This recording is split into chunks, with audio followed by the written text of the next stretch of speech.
watching The Source on CNN Philippines. I'm Pinky Webb. Our source today, PVOX Volcano Monitoring and Eruption Prediction Division Chief Maria Antonia Bornas.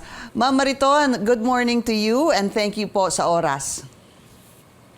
Good morning po, Miss Pinky, and sa lahat po ng tagapakinig nyo, to all your viewers let's start with and followers. Let's start po with Taal Volcano, yung update po sa monitoring ninyo sa Taal. Nasa alert level 1 pa rin ho ba?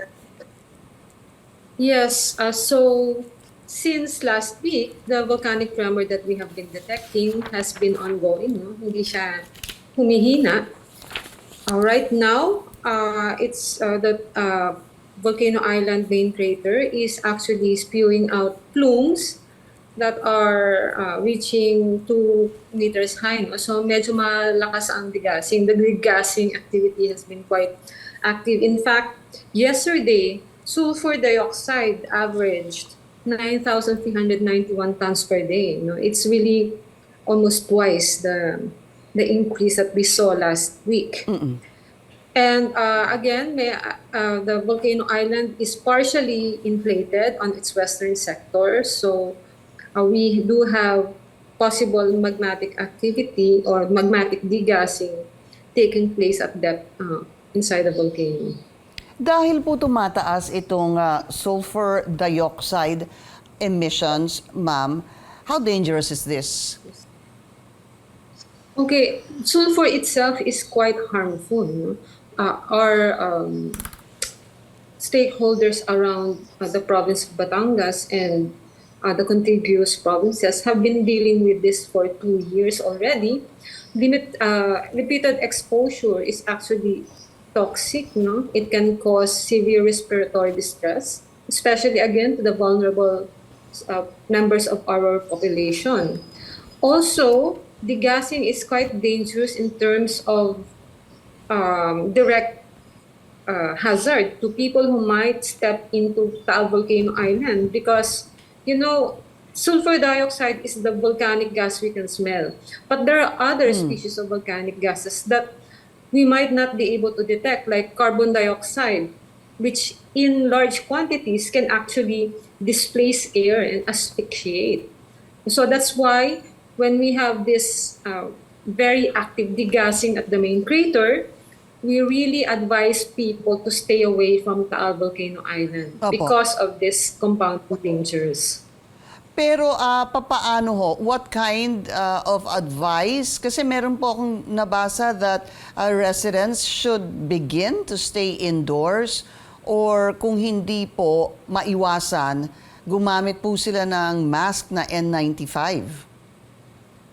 Opo, that's right. So when what we have observed for the past 2 years, when we have very weak winds, mahina ang hangin, the VOG or the sulfur dioxide tends to stay within the caldera or just around the caldera lake and form VOG, especially if we have sunlight because the aerosols need radiation actually to form VOG.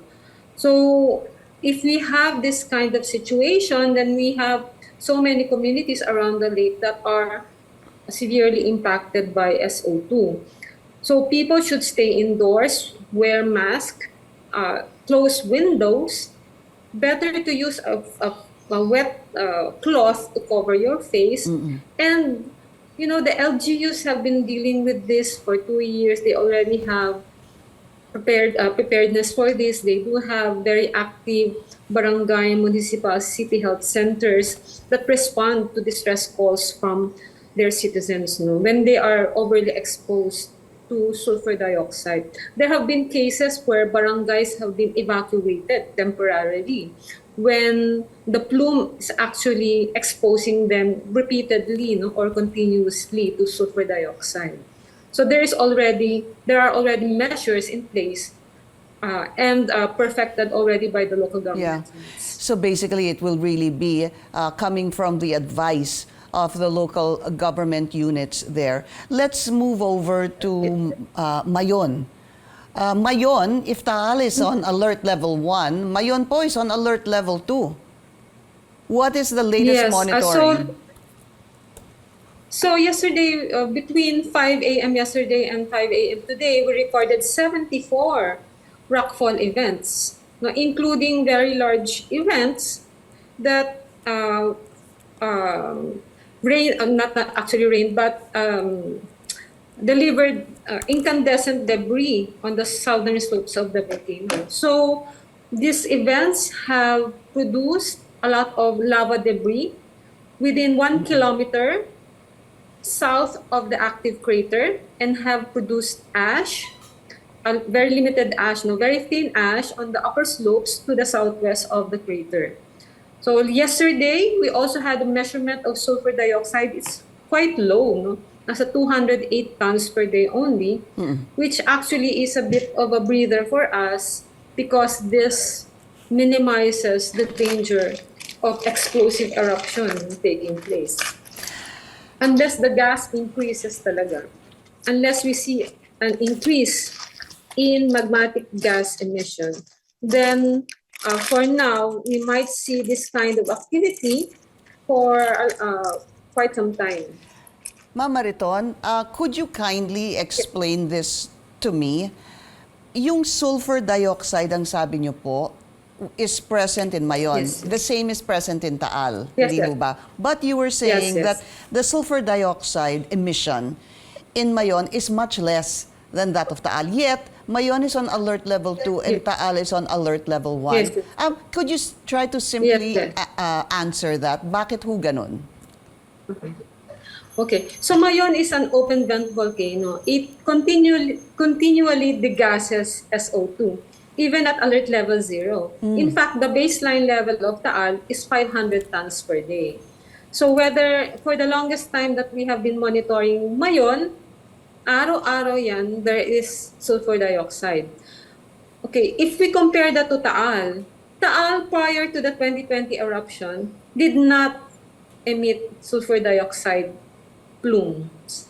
So we had no SO2, atmospheric SO2 detection from Taal before the 2020 eruption. I see. And then we had a big pulse during the eruption. And then right after that, it actually fell to 50 tons per day until 2021. No? So actually the behavior of Taal is so atypical, no? and it's now emitting so much SO2, which is kind of unusual for any volcano in the world. No? So 2 years of continuous SO2 emission, which just tells us that the 2020 eruption was really triggered by a really gas-rich magma that intruded beneath the volcano. Okay. So until now, that magma is still degassing. Until patuloy. now. Patuloy po yung pagdigas niya. Last question. Patuloy. Opo. Last question, any other volcanoes you're monitoring? So we are actually monitoring Canlaon volcano as well. We're actually monitoring 10 volcanoes in the Philippines, no? But currently we have another volcano that is at alert, which is Canlaon volcano.